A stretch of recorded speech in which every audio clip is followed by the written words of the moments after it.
여러분 안녕하세요. 지오TV입니다. 네, 오늘은요.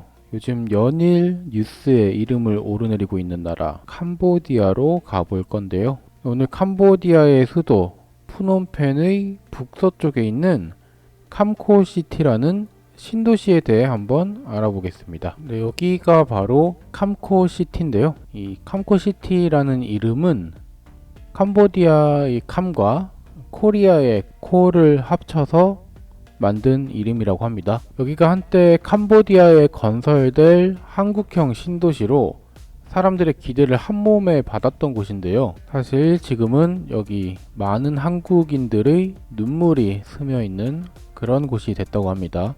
어떤 사연이 있는지 한번 알아보겠습니다. 먼저 이 캄코시티의 위치를 보면요. 이 푸놈펜 시내 중심부에서 약 5에서 한 6km 정도 떨어져 있는 곳인데요. 여기가 행정구역으로는 러세이케오구라고 하고요. 이 부지 가운데로 넓은 도로가 일자로 쭉 뻗어 있는 그런 모습을 볼 수 있습니다. 캄코시티는요, 2003년에 개발구역으로 승인을 받았고요.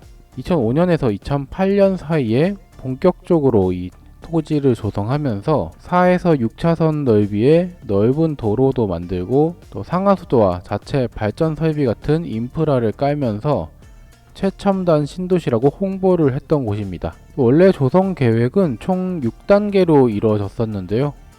주상복합과 빌라, 그리고 타운하우스, 국제학교, 병원, 오피스까지 갖춰서 도시 속의 도시처럼 만든다는 그런 계획이었습니다. 1단계 공사는 2005년 말에 착공을 해서 2018년 무렵에 완성을 하는 것으로 그렇게 계획을 했었는데요. 여기 보시면 이런 콘도들의 월 임대료가 한 600에서 800달러 정도 수준이 됐다고 해요.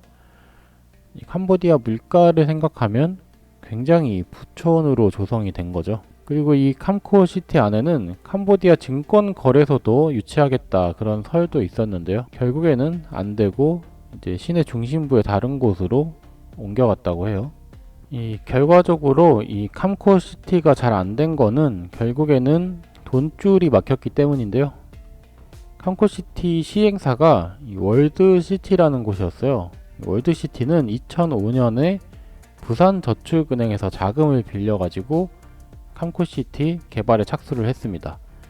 그런데 2008년에 이 글로벌 금융위기 여파로 PF라고 하죠. 프로젝트 파이낸싱의 부실 문제가 드러나면서 결국 2011년에 이 월드시티에 자금을 빌려줬던 부산저축은행이 무너지게 됩니다. 당시에 부산저축은행에 예금자 보호가 되는 5천만원 그 이상을 예치했던 분들이나 뭐 후순위 채권 같은 걸 가지고 있던 분들이 큰 피해를 보게 됐어요. 이후에 우리나라 예금보험공사가 이 피해 회수에 나서기는 했는데요. 또 현지에서 소유권과 이 지분을 둘러싼 법정 다툼까지 벌어지면서 결국에는 이 자금 회수도 지지부진하게 됐습니다. 그렇게 해서 이 건설이 되다가 중단된 나머지 캄코시티 부지가 그때부터 그냥 이렇게 방치되고 있는 상황이거든요. 또 수만 명에 이르는 그 피해자들도 여전히 돈을 돌려받지도 못하고 있는 상황이라고 합니다. 그래서 보시면은 이 부지 남쪽으로 건물이 들어와 있는 곳들 말고 그 북쪽으로 이렇게 비어있는 땅들이 원래는 다 신도시가 들어와서 개발이 되었어야 하는 그런 곳이라는 거죠. 이렇게 위성사진으로 보면 부지 남쪽에는 일부 콘도라든가 타운하우스가 이렇게 들어와 있는 게 보이는데요. 이 부지의 북서쪽으로 이 이온몰 센속시티라고 큰 복합몰이 들어와 있어요.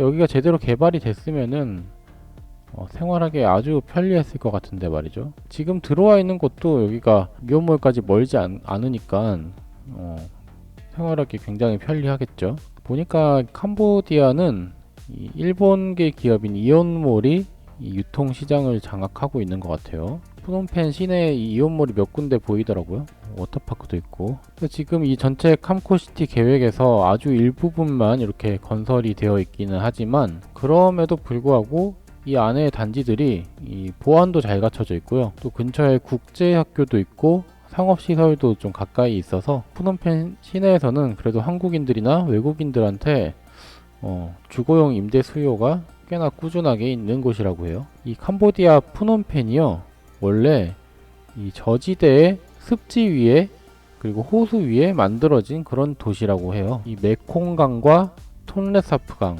그리고 바삿강이라는 강 세 개가 이렇게 교차하는 지점이라서 여기가 원래부터 물이 굉장히 많은 곳이라고 합니다. 강 옆에 고수부지도 없이 그냥 도시가 딱 붙어있는 모습이네요. 매년 5월에서 10월 사이에 우기에는 이게 물이 넘쳐가지고 매년 침수가 되고 그랬던 지역이라고 합니다. 도시가 생기기 전에는 이 강이 범람해서 퇴적물이 여기 막 쌓였겠죠. 그 퇴적물, 퇴적층 위에 생성이 된 도시이기 때문에 지반이 굉장히 부드러운 편이고요. 또 이런 늪지대를 매립해서 택지를 개발하는 그런 방식으로 계속 확장을 해왔기 때문에, 그래서 캄코시티가 만들어진 그 자리도 원래는 호수였다. 호수가 있던 자리를 매립을 해서 도시를 만들었다고 합니다. 만든 건 아니고 만들다가 멈췄다. 그래서 이 캄보디아 푸놈펜은요, 여기 왕궁이 있거든요. 여긴가? 이 왕궁 주변 지역하고 또 강변 지역, 여기가 왕궁이네요. 예. 왕궁 주변 지역과 강변을 따라서 쭉 중심가가 좀 이루어지고 있고요. 또 이 중심에 비즈니스 지구가 이렇게 있어서 도심을 형성하고 있다고 합니다. 그 주변으로는 구도심이다 보니까 좀 복잡하게 거리가 이어지고 있는 그런 모습이네요. 중간중간 높은 건물들이 올라와 있긴 한데 대체로 이 저층에 옛날 건물들이 다닥다닥 붙어 있는 그런 모습입니다. 일부 이렇게 큰 빌딩들이 개발이 돼서 들어와 있는 지역이 있고요. 나머지는 굉장히 저밀도로 크게 개발되지 않고 저밀도 지역으로 시내 중심부가 다 이렇게 남아 있는 그런 모습이네요. 오래된 상가와 전통시장 같은 게 막 섞여 있는 푸놈펜 시내의 모습이고요. 멀리서 봐도 그러니까 수도지만은 도시가 그렇게 크진 않은 것 같아요. 그래서 도심에서 외곽 쪽으로 아까 봤던 캄코시티 같은 그런 신도시들이 위성도시식으로 계획이 많이 되고 있다고 합니다. 특히 푸놈펜 북서쪽에 이런 쇼핑몰이나 고급 아파트, 국제학교 같은 게 좀 자리를 잡으면서 점차 생활의 중심축으로 떠오르고 있다고 하고요. 아까도 말씀드렸다시피 이 푸놈펜 전체가 물 위에 집을 지은 셈이어서 이 우기에는 도심이나 외곽이나 모두 침수 가능성이 높은 곳이라고 해요. 특히 이 매립지 주변이 특히나 좀 취약하다고 하고요. 이런 곳이겠죠. 그리고 도시가 확장되는 속도에 비해서 상하수도나 전력, 이런 도로망 설치가 뒤처져 가지고 교통 정체도 굉장히 심한 편이고요. 여러모로 인프라가 많이 부족한 상황이라고 합니다. 보시면은 이렇게 왕복 4차선 이런 도로가 끝이에요. 크고 넓은 도로가 잘 안 보이는 것 같습니다. 그 반면에 이 아까 캄코시티 같은 그런 고급 신도시 지역은 나름대로 자체적으로 상하수도나 발전시설 같은 거를 갖춰놔가지고, 그래서 이런 오래된 주거지역이랑은 상당히 생활 수준 차이가 있고 빈부격차를 드러내고 있는 모습이라고 합니다. 이런데도 이제 신도시로 조성이 된 것 같아요.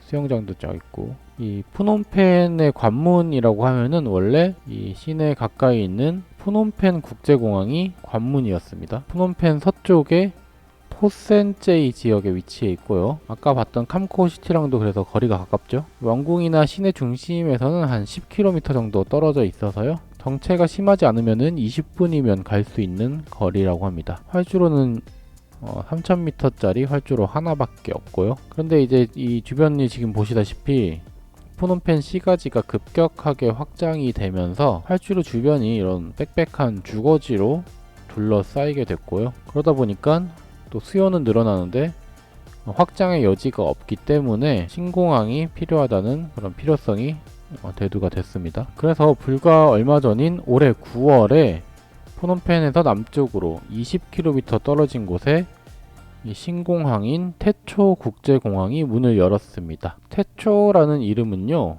이 훈센 전 총리의 군 이름에서 유래했다고 해요. 면적이 2600헥타르, 여의도의 한 9배 정도 되는 넓은 부지라고 하고요. 4,000m급 활주로가 건설이 돼서 초대형 여객기인 A380까지 대응이 가능한 공항이라고 합니다. 위성사진은 아직 건설 중인 모습인 것 같아요. 불과 얼마 전에 오픈했다고 하니까요. 올해 1월의 모습이네요. 이 위성사진은. 이렇게 공항을 잘 지어놨지만은 이 최대 관광 수요국인 우리나라가 지금 우리 국민들 납치 살인 문제로 인해서 관광객이 급격히 줄어들 것으로 예상이 되죠. 이 시국에 누가 캄보디아에 가겠어요? 그러니까 공항을 열자마자 조금 타격이 있지 않을까 싶습니다. 사실 이런 나라에는 지금 안 가는 게 맞죠. 이번 기회에 좀 우리 정부가 대응을 확실하게 해서 다시는 우리 국민들을 건드릴 생각을 하지 못하게 해야 되는 거 아닐까 싶습니다. 이 동남아 국가들 중에서 그래도 아직 투자와 개발이 상대적으로 덜 됐던 캄보디아인데요. 우리가 좀 개발에 참여를 해서 성장의 과실도 함께 누릴 수 있는 그런 국가로 주목을 받았었는데 최근에 이 치안 문제가 불거지면서 당분간은 좀 협력을 이어가기에는 어렵게 된 상황인 것 같습니다. 하지만 그래도 지금 캄보디아에 아직 여전히 터전을 잡고 살고 계신 우리 교민분들도 계시잖아요. 또 아까 봤던 캄코시티에 이 자금이 묶여가지고 가슴앓이를 하고 계신 우리 국민분들도 여전히 계시고요. 그러니까 좀 정부가 나서서 이런 문제들을 슬기롭게 잘 좀 해결해 주셨으면 좋겠습니다. 여전히 고통을 받고 있는 우리 국민들이 있으니까요. 네, 오늘 영상은 여기까지입니다. 다음에 더 흥미로운 주제를 가지고 다시 찾아뵙겠습니다. 감사합니다. 안녕히 계세요.